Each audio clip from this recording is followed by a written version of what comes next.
During the Tudor conquest of Ireland, surrender and regrant was the legal mechanism by which Irish clans were to be converted from a power structure rooted in clan and kin loyalties, to a late-feudal system under the English legal system. The policy was an attempt to involve the clan chiefs within the English polity, and to guarantee the property under English common law, as distinct from the traditional Irish Brehon law system. This strategy essentially sought to assimilate the Gaelic leadership into the new Tudor Kingdom of Ireland and Anglican Church, contrary to more radical opinions which sought outright extermination. Policy. Surrender and regrant was led by King Henry VIII in a bid to extend and secure his control over the island of Ireland. This policy started in the years between the Geraldine Rebellion and his subsequent creation of the Kingdom of Ireland in 1541–42.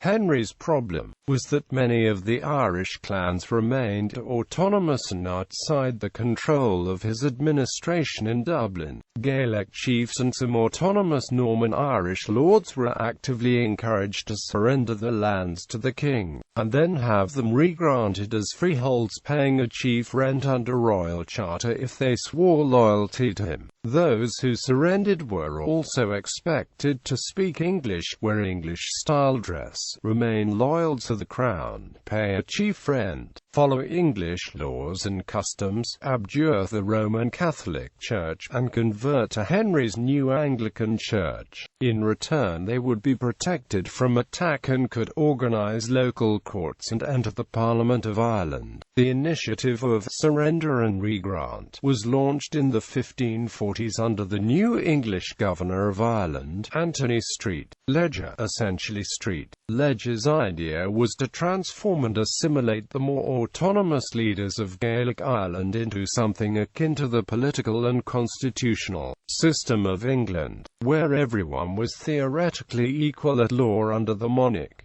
First steps it had begun successfully in the late 1530s, according to the Rev. James McCaffrey, writing in 1914. 3 years later, MacGillapatrick of Ossory promised faithfully to abolish the usurped jurisdiction of the Pope, to have the English language spoken in his territories, and to send his son to be brought up with a knowledge of the English language and customs. In return for this he received a royal grant of his land and possessions, was created Baron of Colthill and Castleton, and was promised a seat in the House of Lords, a favour which he obtained in 1543, when he was appointed a peer with the title of Baron of Upper Ossory. Brian O'Connor Fally of Offaly and his rival Cahir, Baron of Ballian, made the submission in March 1538.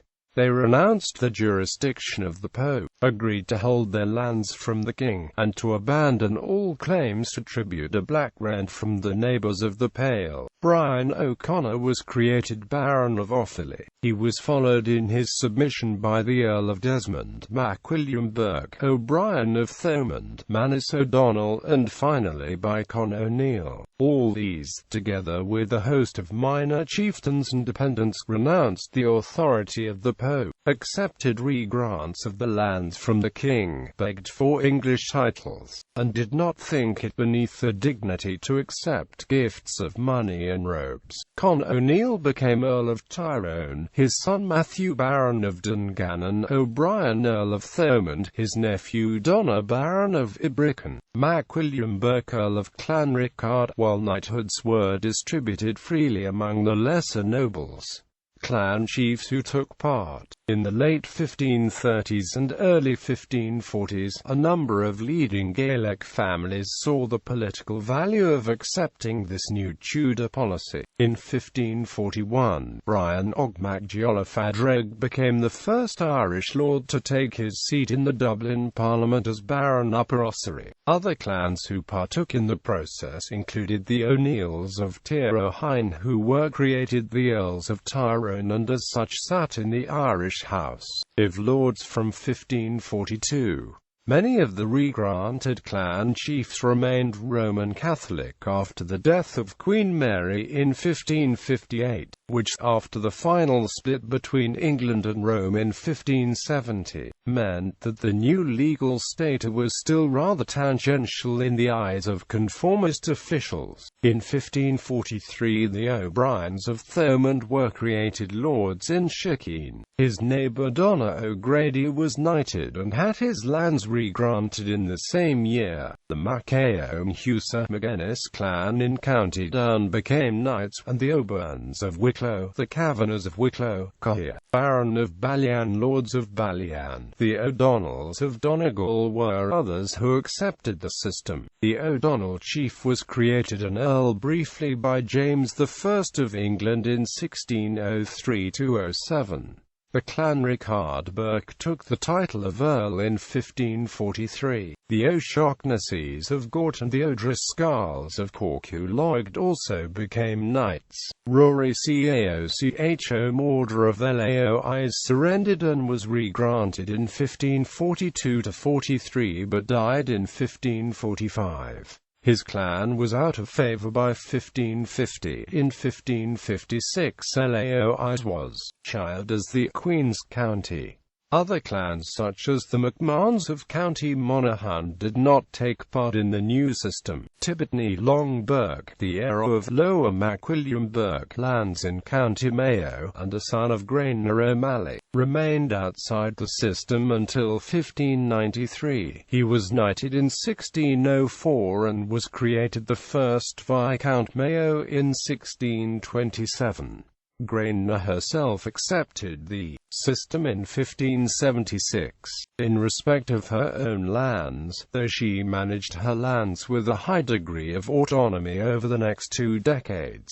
Donald O'Donovan, chief of the largest sept of the O'Donovans of County Cork, offered a surrender of the sept lands in 1592, to personally receive back the sept lands by patent. The surrender to Queen Elizabeth was not effected until 1608. To James I, Donald O'Donovan received the sept lands as his personal estate in 1615, but did not receive an English title. The overlord in the barony of Carbery to Donovan of Clan Cathale, the McCarthy Ray, who surrendered his sept lands in 1606, also never received any titles under this system. Donald McCarthy Moore was knighted in 1558 and created Earl of Clancair in 1565, but resigned his titles in 1597.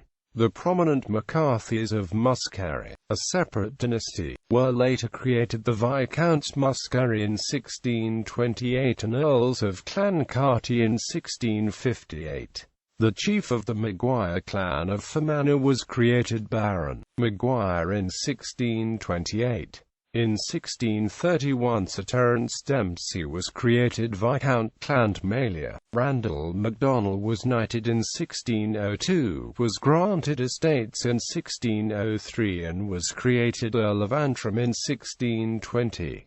Effect on Irish heraldry. Because of the number of new lords in the Irish House of Lords and the demise of the former Ireland King of Arms, the office of the Ulster King of Arms was founded in 1552, based at Dublin Castle. Consequently, a large number of ancient Irish family trees were recorded and stored at the castle and later held at Trinity College, Dublin. Almost all of the Irish surname coats of arms were granted in or after 1552, and are supervised now by the Chief Herald of Ireland. Conflict with Gaelic law. The Gaelic Darb Fine elective kingship method in Gaelic law clashed with surrender and regrant, as male relations as distantly related as great-grandsons of a former chief or king were eligible to vote and to be elected to succeed as chief. Often this meant that several dozen men were eligible to be elected clan chief. This inevitably led to problems, as under the new policy it was only possible for these individuals to become become tenants of the chiefly cousin who had adopted surrender and regrant. Often the latter had an elected Tanna East or deputy chief, who was pushed aside as the next chief by the son of the chief. Under the system of primogeniture, this caused internal feuding, which was often exploited by English officials based in Dublin, seeking to limit a clan's power to take some or all of its lands. This was a major cause of the ultimate failure in many cases of the policy of surrender and regrant. These tensions within clans,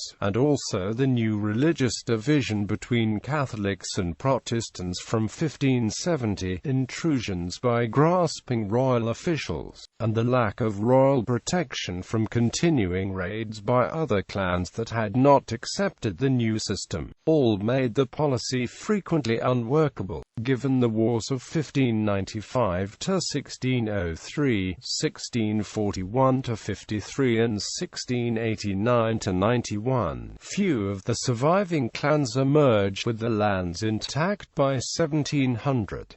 In other cases, such as the Inchiquin dynasty, it clearly worked. It was an inclusive and imaginative attempt to stabilize the new Kingdom of Ireland.